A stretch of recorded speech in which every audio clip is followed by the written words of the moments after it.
ಒಂದು ಕಾಲದಲ್ಲಿ ಉಜ್ಜಯಿನಿ ಎಂಬ ರಾಜ್ಯದಲ್ಲಿ ಶಕ್ತಿಶಾಲಿ ಮತ್ತು ನ್ಯಾಯಪ್ರಿಯ ವಿಕ್ರಮಾದಿತ್ಯ ಆಡಳಿತ ನಡೆಸ್ತಾ ಇರ್ತಾನೆ. ಅವನು ಶಕ್ತಿಶಾಲಿಯಾಗಿರ್ತಾನೆ. ಸಮಯದಲ್ಲಿ ತೀಕ್ಷ್ಣ ಬುದ್ಧಿಯಿಂದ ಅವನು ಎಲ್ಲ ಪ್ರಜೆಗಳ ಮನಸ್ಸು ಗೆದ್ದಿರ್ತಾನೆ. ಯಾವ ಕಷ್ಟವನ್ನಾದರೂ ಎದುರಿಸಲು ಸಿದ್ಧನಾಗಿರ್ತಾನೆ. ಅವನು ಭಯ ಎಂಬುದನ್ನೇ ಹರಿಯದಾಗನ್ನಾಗಿರ್ತಾನೆ. ಒಂದು ರಾತ್ರಿ ಒಬ್ಬ ಯೋಗಿ ರಾಜನ ಬಳಿ ಬಂದು ಒಂದು ವಿಚಿತ್ರವಾದ ಕೆಲಸವನ್ನು ಹೇಳ್ತಾನೆ. ಕಾಡಿನಲ್ಲಿ ಆಳದಲ್ಲಿರುವ ಒಂದು ಸ್ಮಶಾನದಲ್ಲಿ ಒಂದು ಮರದ ಮೇಲೆ ತಲೆಕೆಳಗಾಗಿ ಕುಳಿತಿರುವ ಒಂದು ಬೇತಾಳವನ್ನು ನೀವು ತೆಗೆದುಕೊಂಡು ನನ್ನ ಬಳಿ ಬರಬೇಕು ಎಂದು ವಿನಂತಿಸಿಕೊಳ್ತಾನೆ. ಈ ಕೆಲಸ ಸುಲಭವೇನಲ್ಲ. ಆದರೂ ಅವರು ಹಿಂದೆ ಮುಂದೆ ಯೋಚನೆ ಮಾಡದೆ ಆ ಕೆಲಸವನ್ನು ಒಪ್ಕೊಳ್ತಾರೆ. ಅದೇ ರಾತ್ರಿ ಕಾಡು ತುಂಬಾ ಭಯಾನಕವಾಗಿತ್ತು. ಗಾಳಿ ಬೀಸ್ತಾ ಇತ್ತು, ಮರಗಳು ನೇಲ್ಗಾಡ್ತಾ ಇದ್ವು, ವಿಚಿತ್ರ ರೂಪಗಳು ಕಾಣಿಸ್ತಿದ್ವು. ದೂರದಲ್ಲಿ ನಾಯಿ ಕೂಗುವುದು, ಕೊಂಬೆಗಳು ಶಬ್ದ ಮಾಡ್ತಿದ್ವು.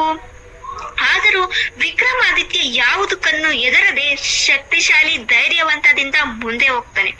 ಕೊನೆಗೂ ಅವನ ಸ್ಮಶಾನವನ್ನು ತಲುಪ್ತಾನೆ. ಒಂದು ಹಳೆಯ ಮರದ ಮೇಲೆ ತಲೆ ಕೆಳಗಾಗಿ ನೇತಾಡುತ್ತಿರುವ ಬೇತಾಳವನ್ನು ತನ್ನ ಬೆನ್ನಿಗೆ ಆರಿಸಿಕೊಂಡು ಅವನು ನಡೆಯಲು ಪ್ರಾರಂಭಿಸ್ತಾನೆ. ಆಗ ಬೇತಾಳ ಅದಕ್ಕೆ ಒಂದು ಪ್ರಶ್ನೆ ಕಾಡುತ್ತಾ ಇರುತ್ತೆ. ಯಾವಾಗಲೂ ಅದು ವಿಕ್ರಮಾದಿತ್ಯನ ಹತ್ರ ಕೇಳುತ್ತೆ, ನಾನು ನಿನಗೆ ಒಂದು ಕತೆ ಹೇಳ್ತೀನಿ, ಆ ಕಥೆಯ ನಿನಗೆ ಏನು ತಿಳಿಯುತ್ತೆ ಎಂದು ಹೇಳಬೇಕು.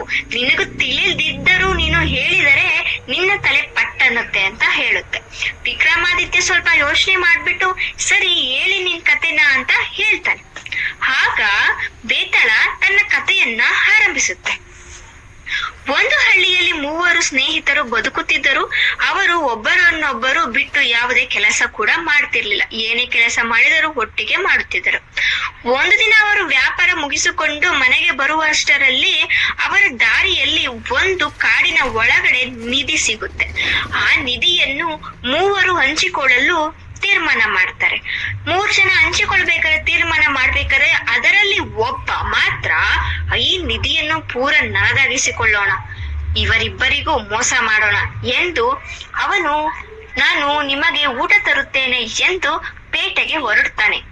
ಆಗ ಅದೇ ಸಮಯಕ್ಕೆ ಇವರಿಬ್ಬರು ಯೋಚನೆ ಮಾಡ್ತಾರೆ, ಇವನನ್ನೇ ಸಾಯಿಸಿ ನಾವಿಬ್ಬರು ಈ ನಿಧಿಯನ್ನು ತೆಗೆದುಕೊಳ್ಳೋಣ ಅಂತ.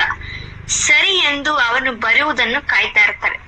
ಇವನು ಊಟವನ್ನು ತೆಗೆದುಕೊಂಡು ಅದರ ಜೊತೆಗೆ ವಿಷವನ್ನು ಮಿಕ್ಸ್ ಮಾಡ್ಕೊಂಡು ಬಂದಿರ್ತಾನೆ ಊಟದಲ್ಲಿ. ನಂತರ ಆ ಊಟವನ್ನು 3 ಜನ ಕೂಡ ಮಾಡೋದಿಲ್ಲ. ಫಸ್ಟ್ ಅವರು ಒಬ್ಬನನ್ನು ಸಾಯಿಸ್ತಾರೆ.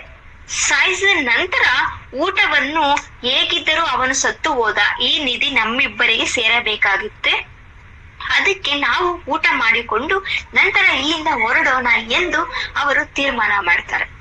ಸರಿ ಎಂದು ಅವರಿಬ್ಬರು ಕೂಡ ಆ ಊಟವನ್ನು ತಿನ್ನುತ್ತಾರೆ. ತಿಂದು ಕೂಡ ಅವನು ಮತ್ತೆ ಇನ್ನೊಬ್ಬ ಅಲ್ಲೇ ಸಾವನ್ನಪ್ಪುತ್ತಾರೆ. ಮತ್ತೆ ಬೇತಾಳ ಬರುತ್ತೆ. ಬಂದು ರಾಜನ್ಯನ ಕೇಳುತ್ತೆ, ಇವರು 3ರಲ್ಲಿ ನಿನಗೆ ಯಾವುದು ಸರಿ ಎನಿಸಿತು ಅಂತ ಕೇಳುತ್ತೆ. ಅದಕ್ಕೆ ವಿಕ್ರಮಾದಿತ್ಯ ತುಂಬಾ ಯೋಚನೆ ಮಾಡಿ ಹೇಳ್ತಾನೆ, 3 ಸರಿ ಇಲ್ಲ. ಒಬ್ಬರ ಮೇಲೆ ಒಬ್ಬರು ನಂಬಿಕೆ ಇಲ್ಲದ ಸ್ನೇಹವನ್ನು ಮಾಡುವುದೇ ತಪ್ಪು. ಸ್ನೇಹವೆಂದರೆ ಹೇಗಿರಬೇಕು ಎಂದರೆ ಒಬ್ಬರಿಗೆ ಸಹಾಯ ಮಾಡಲು ಆಗದಿದ್ದರೆ ಸುಮ್ಮನಿರಬಾರದು. ಅವರ ಕೈಯಲ್ಲಿ ಆದಷ್ಟಾದರೂ ಅವರಿಗೆ ಸಹಾಯ ಮಾಡಬೇಕು. ಇಲ್ಲವೆಂದರೆ ಅವರು ಹೇಳಿಕೊಳ್ಳಬೇಕು. ಅದನ್ನು ಬಿಟ್ಟು ಒಬ್ಬರಿಗೆ ಒಬ್ಬರು ಮೋಸ ಮಾಡುವುದು ಯಾವುದೇ ಕಾರಣಕ್ಕೂ ಸ್ನೇಹ ಅಲ್ಲ ಎಂದು ವಿಕ್ರಮಾದಿತ್ಯ ಬೇತಾಳನಿಗೆ ಹೇಳುತ್ತೆ. ಅದನ್ನು ಕಂಡು ಬೇತಾಳ ತುಂಬಾ ಖುಷಿಯಿಂದ ಹೌದು ಎಂದು ಅವನು ತುಂಬಾ ಖುಷಿಯಿಂದ ವಿಕ್ರಮಾದಿತ್ಯನ ಜೊತೆಗೆ ಪ್ರಯಾಣ ಮುಂದುವರಿಸುತ್ತೆ. ಈ ಕತೆ ನಿಮಗೆ ಇಷ್ಟ ಆದ್ರೆ ನನ್ನ ಚಾನೆಲ್ನ ಸಬ್ಸ್ಕ್ರೈಬ್ ಮಾಡಿ, ಲೈಕ್ ಮಾಡಿ, ಶೇರ್ ಮಾಡಿ. Thank you.